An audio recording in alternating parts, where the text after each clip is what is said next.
This is Quarry Bank in Cheshire, England. I've been doing research here for my new book, The Armour of Light.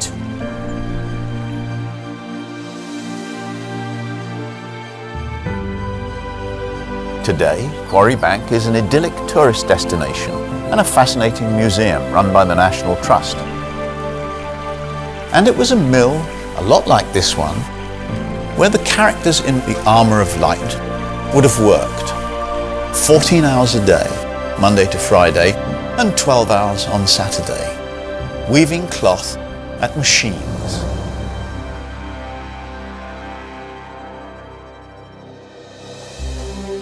I like stories about people living through great historical crises, wars, plagues, revolutions.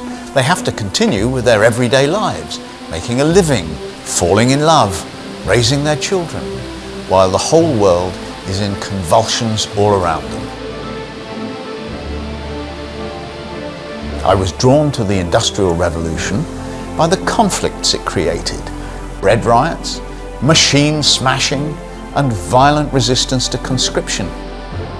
But first, I wanted to understand the machines that revolutionized ordinary people's lives.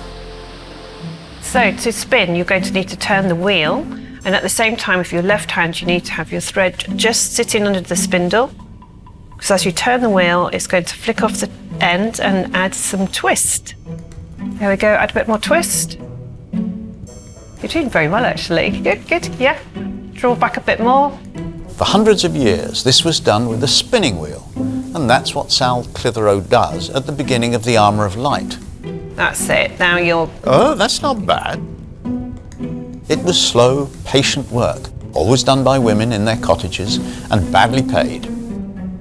But when Sal and her 7-year-old child are banished from their village and forced to move to Kingsbridge, she learns that her wheel is becoming obsolete. The spinning jenny enables one woman to spin 8 threads at a time. So this is the spinning jenny, and what it does is multiple threads at one time as opposed to one thread like you do on your spinning wheel. But it works in exactly the same way because you've still got your wheel, which turns your spindles. The threads flick off the end, creating the twist. Yep. But this time I've got a clasp. I'm clasping hold these 2 bits of wood that pinch the cotton rovings, and then I'm pulling back, adding the twist as I go. Yeah. And then we wind it in by using a foot pedal that pulls the bar down, and then we can wind the threads onto the spindles like so. Sal no longer works at home but in a mill with dozens of others. And the spinning machines got bigger and bigger and bigger. In Kingsbridge, Sal meets George, a weaver. The art of intertwining threads to make cloth is also changing.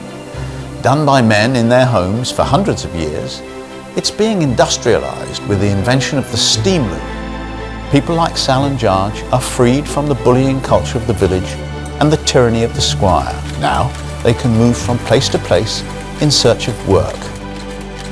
Sal's son, Kit, learns to read at a Sunday school started by Elsie Latimer, idealistic daughter of a bishop. A clever young mill hand can make a fortune by constructing new labour-saving machines. But there's a downside. A mill owner such as Joseph Hornby may be a harder taskmaster than any squire. When the market price of cloth falls, the mill owners pay less, often much less, and people such as Sal and George struggle to make ends meet or smash the machines they blame for their hardship. To make matters worse, the cost of a loaf of bread keeps going up, mainly because of laws that make wheat expensive, laws passed by a parliament of landowners whose income goes up with the price of grain. When women like George's sister Joni find they can't afford to feed their families, they riot and steal bread from bakeries in what becomes known as the revolt of the housewives. And at the same time as all that, there's a huge European war that goes on for 23 years. The leaders of Europe are terrified by the French Revolution, and they make up their minds to restore the French monarchy. But they come up against one of the greatest generals of all time, Napoleon Bonaparte. Wartime hardship sparks strikes and riots in Kingsbridge and elsewhere, and the government panics when a London mob stones the King's carriage, chanting "Bread and Peace."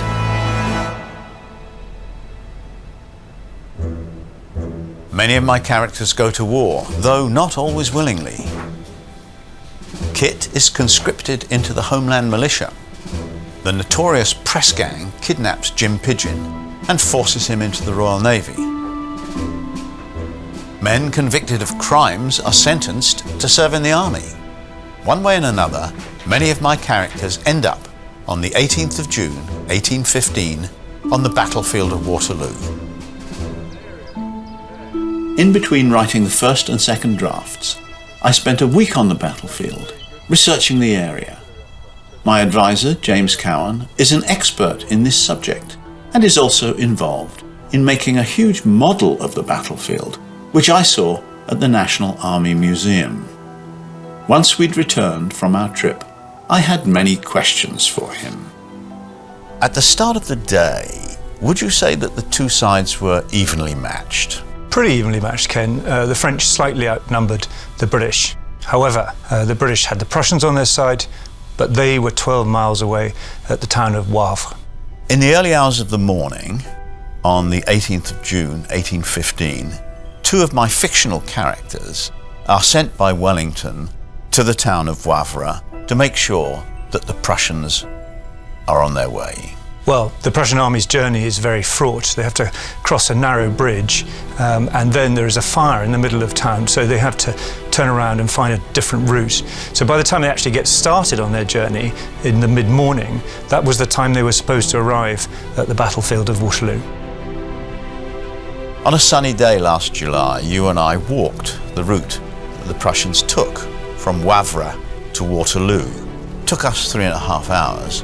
But of course it was much longer for them because at that time the roads were very muddy and they had 88 horse-drawn cannons to take with them. Yeah, and that meant that for most of the day, this is a battle between the French and the British with a series of assaults by the French onto the British line. And in the early evening, Napoleon launches his Imperial Guard onto the surviving British. And at this moment, it appears that the British may well be broken. And when exactly did the Prussians arrive? The Prussians began to arrive mid-afternoon, but only in small numbers because of the narrow lanes.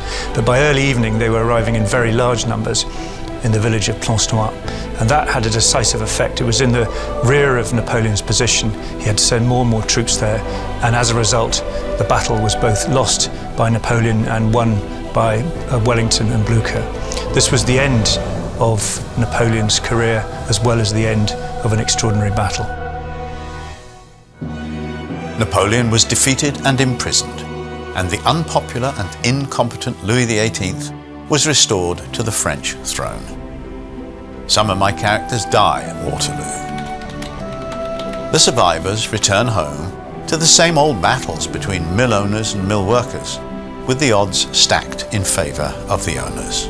However, after a long political campaign, the hated Combination Act was repealed, and trade unions became legal again.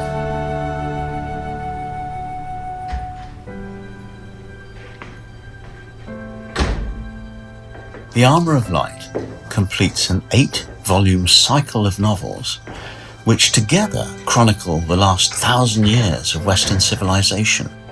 I didn't plan it that way. I always just wrote the most exciting story that I could think of. But this bookcase contains one copy of each of the editions and translations of the books that I've written over the past 50 years. And when I look at this bookcase and think about these stories, I can see that there's a theme to this body of work, and that theme is freedom. I get angry about bullying, dictators, war, racism, injustice, and I really admire people who have protested against those things. The suffragettes, civil rights protesters, union leaders, religious minorities, and of course the rebels, From Jack Cade to Martin Luther King, I've spent my life recreating their struggles in my stories. And I know the battle isn't over yet. But if we take the long view and consider the progress that we've made since the Middle Ages, one thing is clear. We're winning. We are winning.